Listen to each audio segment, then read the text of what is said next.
Hi, today we will be doing an interview for the Olive Branch store, one of the on-campus fair trade units, as I like to call them. But I'm going to be interviewing Dr. Liz Piatt, one of the great sociologists of Hiram campus. We're going to ask her a couple questions about fair trade, and kind of dig into the meat of what it is to her, and you already know my position on it. But we're going to hop on over to Dr. Liz. How are you doing today? Great, thank you. It's good to see you. I'm very glad that you agreed to do this. No problem. We and the Olive Branch do appreciate you. So I guess our first thing to start with would be exactly to you, what is fair trade? To me, it's like a personal definition. Yes, maybe? personal. For me, fair trade is buying or producing products where the workers have control over the use of the profit from those products, Okay.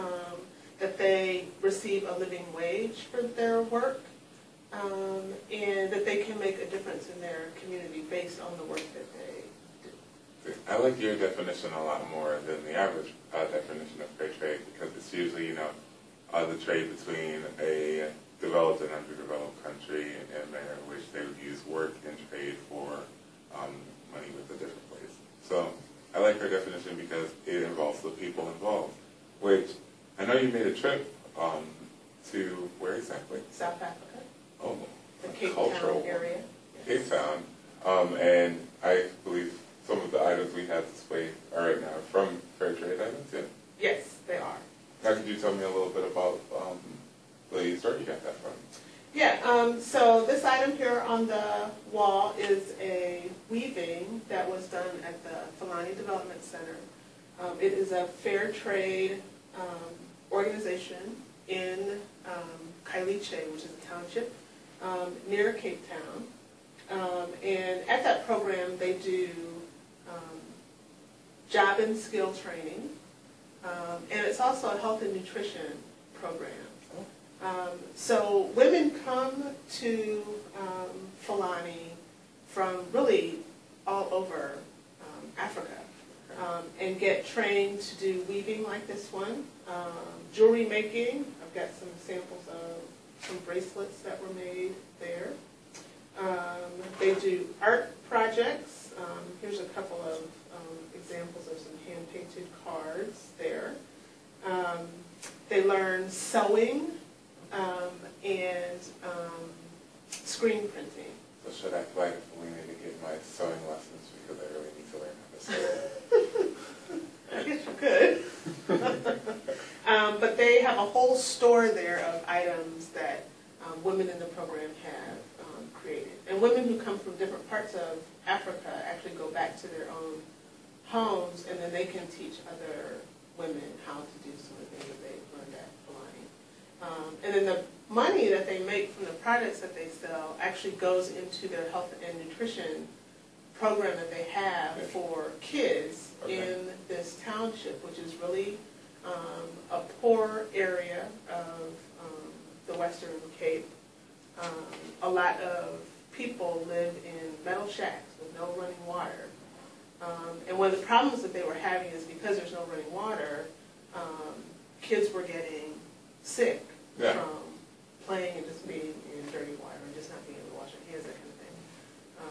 So a lot of their profit goes into that program. So they're educating kids about how to stay clean.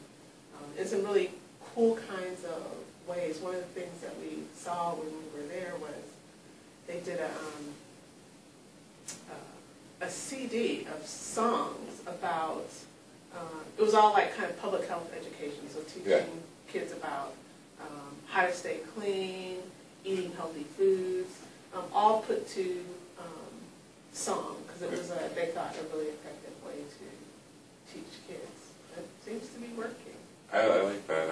That's one thing that I think is the best part about fair trade. Even though it is, the exchange and making profit on something, that profit goes somewhere. It does something for the environment it's coming from, and it's really beneficial to not only, the people who are making everything, but the communities they come from. Yeah, and they get to decide how that money is spent, which I think is the best part. the atmosphere of that place when you went, because I got to see a video that our lovely camera person, Leisha Allen, got to insert somewhere in this video. You showed us the video of them singing in their workplace. So the happy worker seemed like what I saw, but is that what you got to experience? Yeah, all the women that we met there were really excited about the work that they were doing, very proud of the work that they were doing.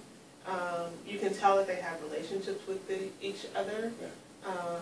They were really happy to tell us what they were learning and the difference that it was making for them. So it was a really personal and moving experience. I can't wait to take students back there because I think it'll be a really valuable experience to really see what impact fair trade can have. Yeah.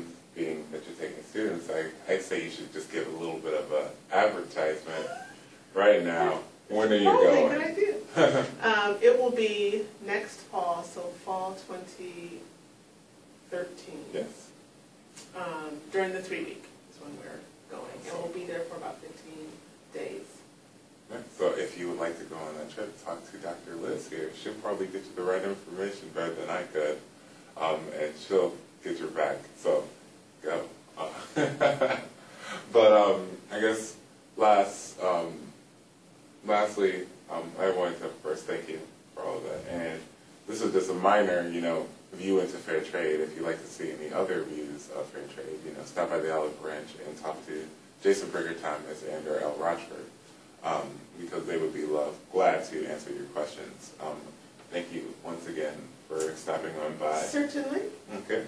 And I will, of course, see you later in the week, because, we're always doing sociology. That's right. All right. And have a great day, viewers. Thanks.